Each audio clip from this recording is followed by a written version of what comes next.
So, hello, it's a beautiful December morning and I'm Christen Forster and this is Christmas Crumbs Under the Table with me and my dogs. It's Banjo and Luna. And this will be the first of 4 little episodes we'll do, hopefully 1 per week of Advent, where I thought we'd look at how the 4 Gospels present Jesus' origins. Well, some of you say, oh well, Mark, surely he doesn't really do Christmas.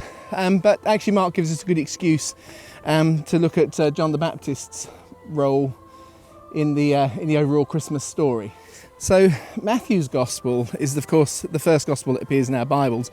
It's also the one that the early church are unequivocal in that they say it was written first, which doesn't fit modern theories, but let me tell you which one I prefer. If you followed any of these, you know I actually think that modern research has actually given us incredible light on why the order that the early church believed the order that the Gospels were written in is the correct one.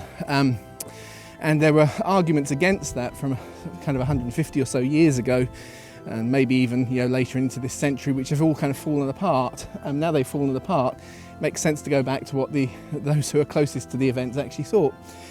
You see, the logic in modern thinking is Mark is written first because it's kind of short, it has lots of incidents that don't appear in it. Of course, the early church gave us a perfectly good reason for that. They told us that Mark's Gospel was written in response to Peter's preaching in Rome, and that Mark jotted it down when Peter had left so that they have a copy of it. And so you can see actually that shortening is actually within the text of Mark. He'll often refer to other things that he assumes people know about. So anyway, let's get back to Matthew. So one of the things, of course, is that with Matthew's Gospel is he gives us the story of the Magi, which is an amazing story, and is one of the reasons why modern thinkers say, oh well, Matthew couldn't have been written, that bit couldn't have been written till after 66, because in 66 famously a group of Magi had come to visit Nero, and that's obviously what he was trying to kind of draw people's attention to. And I kind of buy that sort of would make sense. So it's quite possible that the Magi story was kind of inserted into the Gospel of Matthew. It kind of has a certain standalone-ish sort of feel, but equally, but that doesn't mean, of course, it wasn't added in by Matthew himself. If you follow any of the videos I've done where we look at the origins of the Gospels, we see there's a layered approach to them. It's very pragmatic, driven by the needs. And so you could imagine Matthew adding the story because it's become more relevant. But regardless of that, it does actually fit Matthew's agenda. One of the things I actually really like about looking at the Gospels in a comparative sense is the way it's so clear how you see their unique agendas. And those kind of agendas were obviously partly driven by the Holy Spirit. I say partly because actually it's the wonderful thing about the Bible, when you really get hold of it, it's not a kind of an eternal book that dropped out of heaven. It is a cooperation between the Spirit and the people who wrote it, and so it brings the inspiration and truth of history, inspiration of God, the truth of history, but it also has the fingerprints of the writer. Thank you, Banjo, for all your noise. Let's keep going. You coming? You're going to kill that stick. Come on.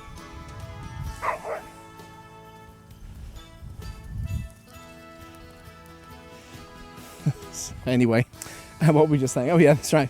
So it's got the agenda of the writer, but equally it has the kind of the context, the agenda of the context subconsciously comes through.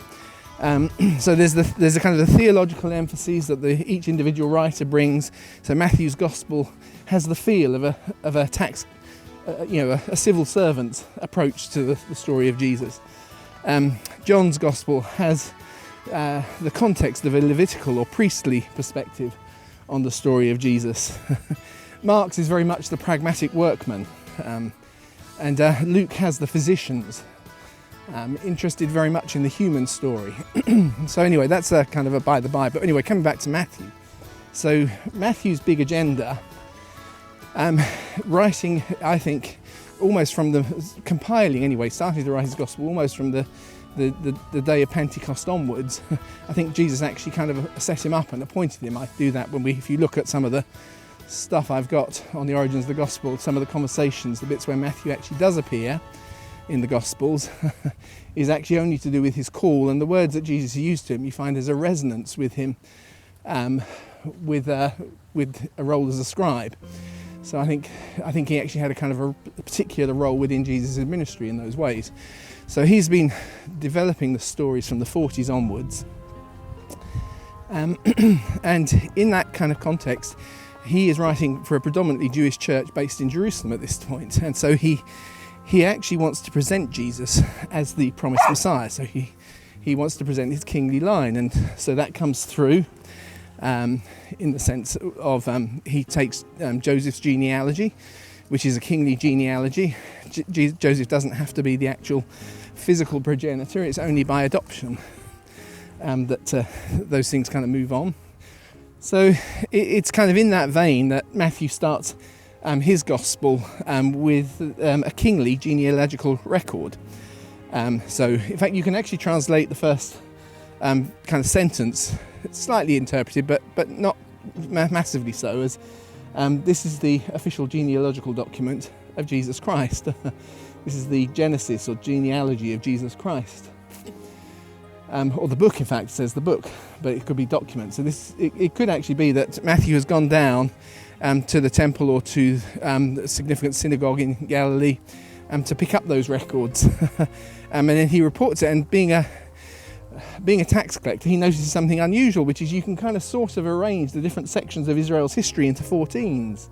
And Jesus then comes as the start of a new set of 14, having had 6 up to that. So he is the 14, of course, 2 times 7. So we've had 3 sets of 14. So 6 sevens up to that point. So Jesus is the start of a new 7, which is kind of like the 7th son of a 7th son. So that interests him. So he highlights it and points it out. Whoa, that's interesting. See how there's 14 there, and so on. So he's very, very clearly presented Jesus as the expected Messiah, and that's because he's writing through in the the late 30s into the 40s for an almost entirely Jewish audience living in Jerusalem. There's some churches being planted now a little bit further afield, but his gospel, as the early church tells us, is being written initially in Hebrew, which probably does mean Hebrew rather than Aramaic, which was what people used to think it meant. Written in Hebrew for a community that's based in Jerusalem of Jewish thinkers, Jewish believers. So the kingly record is really important.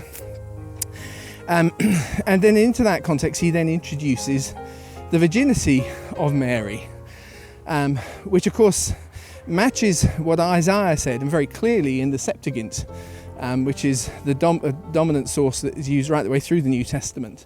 There's no ambiguity. There's a bit of ambiguity in the Hebrew, but it's the Jewish rabbis who have come to the conclusion that Isaiah is prophesying a virgin birth, which of course Luke is going to make even clearer. But anyway, he presents now Mary as being a virgin. She's not yet married to Joseph. Interesting, we have confirmation of that in the Talmuds, where it uses a kind of a sort of pseudonym which they refer to as so-and-so, which is believed to refer to Jesus because he's always a bad person.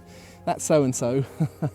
And it says how there's actually in the official documents you can see, and this would of course be before the temple was destroyed, that you can see she was the illegitimate child of a married woman. Well, Jesus was so-and-so was the illegitimate child of a married woman, you see. So it's not a good apologetic, and the early church always knew that.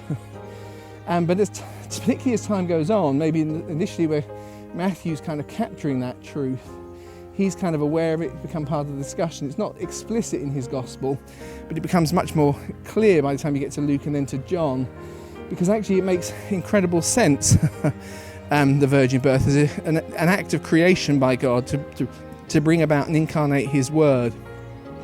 But that's a kind of by the by in Matthew's thinking.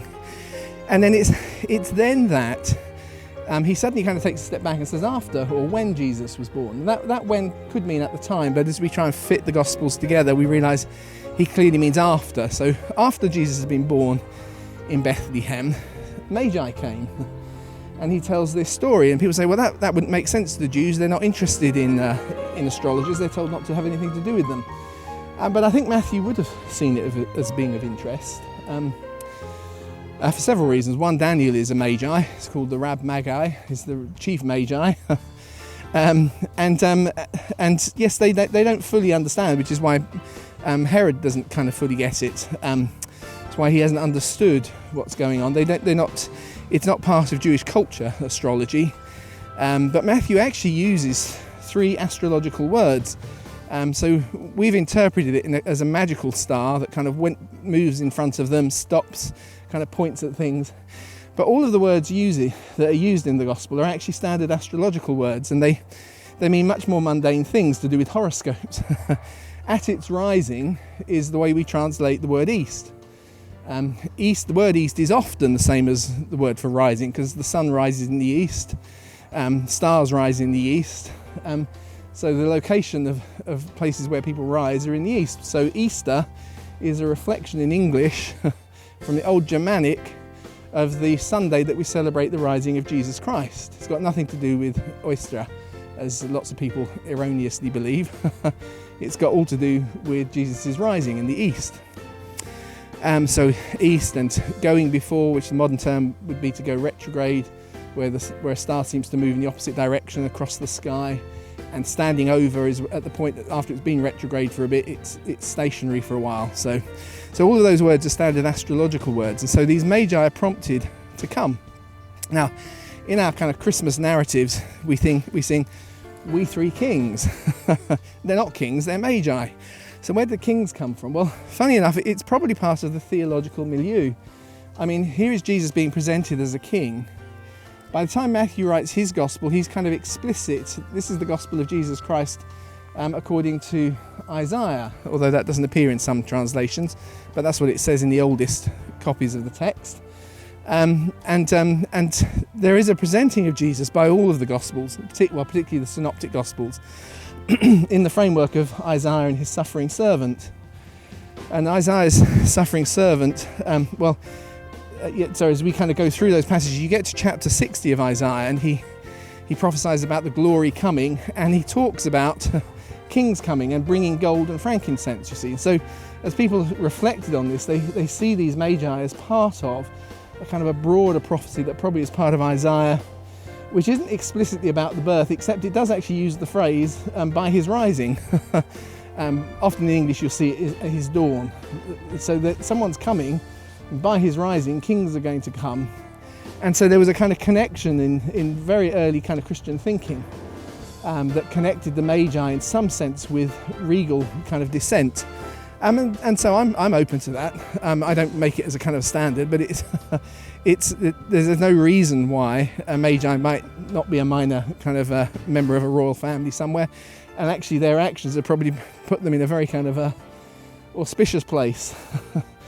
So anyway, that's Matthew's story, and that's not incongruous with his agenda. He's wanting to present Jesus as Israel's divine king, and even if that story is added after 60 AD, because people now are aware, that doesn't mean to say it didn't actually happen, but I actually think it's probably in there already. I almost see it the other way round. I see the Lord confirming the role of Magi in honouring of kings to do with their horoscopes. And so that whole kind of thing is happening. And that's Matthew's big story. Jesus is the coming king. So Matthew has presented this regal lineage to show Jesus is the expected king that's to come. But he's highlighted the fact that Jesus' mother is actually a virgin. There's a hint of that in Isaiah. There's also a hint in Jeremiah, and there's also a hint in Genesis, but just hints. So he's not being explicit about it. It's probably written in the very early phases. They're still coming to terms with what Jesus' life means. His focus is on Joseph's story. The interactive parts, the testimony parts, if you like, come from Joseph's perspective. His dream, Joseph's prompting to run to Jerusalem, and so on and so forth. And into that context, he has brought an incident which while it would have been strange to Jewish ears, it confirms to them that actually Jesus is this kingly Messiah. In fact, it in particular draws out the prophecy of Isaiah, which talks about the legions and the legions or the forces or the powers of the Gentile world coming to his rising, to his birth, in other words.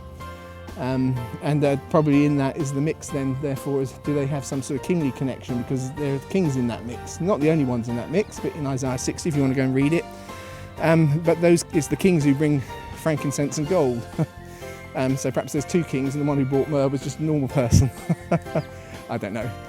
Anyway, that's all I've really got for this morning. So the first week of Advent, Christmas crumbs under the table with me and my dogs. I hope you've enjoyed it, and look out in a week or so's time when we're going to take a look at Mark's account. Mark's account of Christmas, where does that come in? Okay, so I'll see you then.